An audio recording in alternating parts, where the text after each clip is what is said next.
Americans love mental illness. Yo, you know what? I was sitting down and I was watching something on YouTube about diagnostics of mental illnesses, and I realized something that I had thought about in the past. Americans love mental illnesses. It's one of the first things I noticed when I moved to America back in 2011. One of the very first things I noticed is that Americans love to be diagnosed with mental illness, whether it be BPD, ACD, OCD, ADHD, autism. For some reason, people here in America love to be able to tell you, oh, by the way, I have ADHD. Oh, unfortunately for me, I can't go here or do this because I have autism. They love it. They love it. And it's one of the things that really, really annoyed me when I moved here from Panama back in 2011. It's one of the first things I noticed that every time I met somebody in America, they would always point out something they quote unquote had. Oh, I have OCD. Oh, I actually have BPD. Oh, I actually suffer from depression. And it made me start to think, why? What is the reason behind people always self-diagnosing here in America?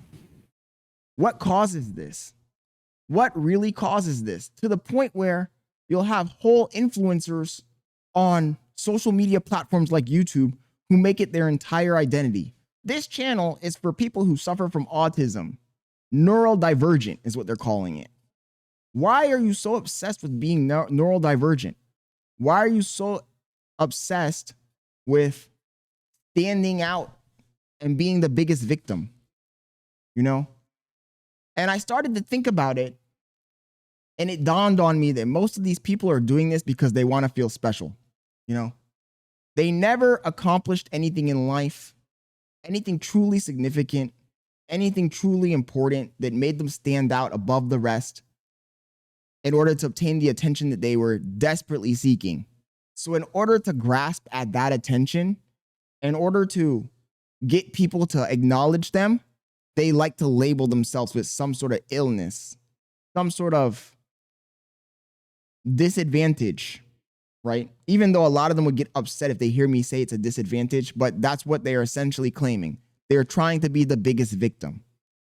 Oh, by the way, one of the things that makes me very special is that I have autism. The worst part about it is that so many of these people are self-diagnosed. You know, no doctor ever came up to them and said, you have this or that. They just looked around, read the room and said, what's popular right now? What will get me the most victim points? It's actually sad. And as a foreigner, you know, I consider myself a foreigner, even though I was born in America. I grew up overseas. As a foreigner, it's really shocking when you get to America and you go to college or high school and every single person, 9 out of 10 people that you meet tell you they have some sort of ailment. Oh, I actually have depression. You know, in other countries, if you're feeling sad, nobody's labeling you as depressed. They're just saying, oh, this guy is sad. Man up. Man up, buddy. And it comes down to, are Americans just the biggest victims? Is that what it is? They just want to be the biggest victims? You know? The problem is that I feel like people in America have so much free time that they can sit around and ponder and try to find what ailment they have in order to get victim points. And I really do think that a lot of this comes down to conditioning, especially in the middle school, elementary school time frame of development for younger people. Everybody who's in these public schools primarily who have any type of outlying, I don't even want to say condition, just outlying behavior, right? You're a young boy, you're hyper, you're a little hyper, you're running around, all of a sudden they're labeling you ADHD, right? All of a sudden you're on pills. It's the school to pill pipeline, right? And unfortunately, this conditions these people to want to seek out the government assistant, the attention, in order to get these free what is the word? Medications, you know? So many times I met some random schmuck that would say, oh, I have ADHD, so I'm on Adderall. You know, that's a favorite here in America, Adderall. Basically pharmaceutical grade speed. And these people will do whatever it takes to get on that government pill train, right? Whatever it takes. I'm pretty sure that's one of the root causes. You know, it starts out as a attempt to find validation and get extra attention from your peers by being the special person in the group. But at some point, it transitions to being addicted to hardcore drugs. Almost every one of these people who you see claiming they have some sort of ailment, they always are also on some sort of government issued medication. It's a real sad situation here, man. It's a real sad situation, but it's true. Americans, the American culture tends to lean towards victimhood, right? Whether it be victimhood because of your race, your gender, or because you think you have some sort of mental ailment. Everybody wants to be autistic. That's a trend now. Everybody wants to be autistic. Everybody wants to have BPD.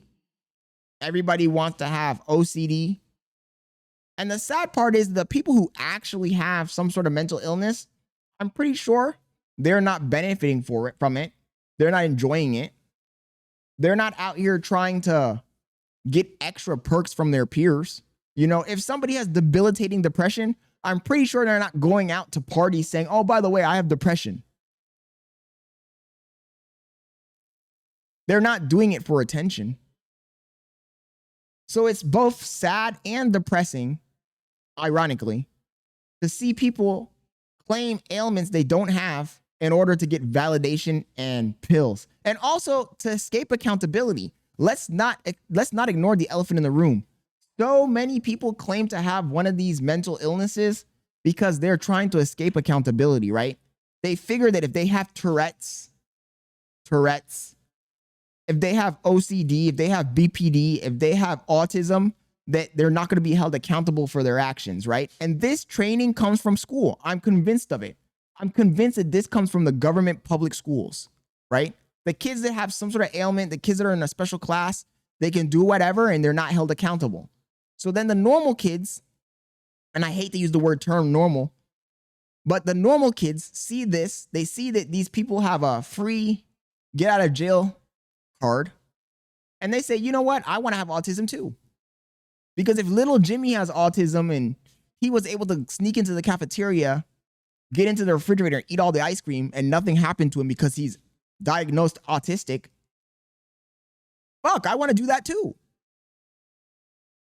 And so they go through life trying to get free drugs and trying to not be accountable for any of their actions. And the problem is that we come to a tipping point, right? And this is the reason why I make this video. We come to a tipping point where there's just too many people trying to game the system. There's too many people who have not accomplished anything and that are trying to feel special. And at that point, we have systemic collapse. And I'm convinced that America is at the tipping point. You know, this is why everything is failing. Government is failing. The economy is failing. Upward mobility is failing. Everything is failing because everybody wants to be special with no merit.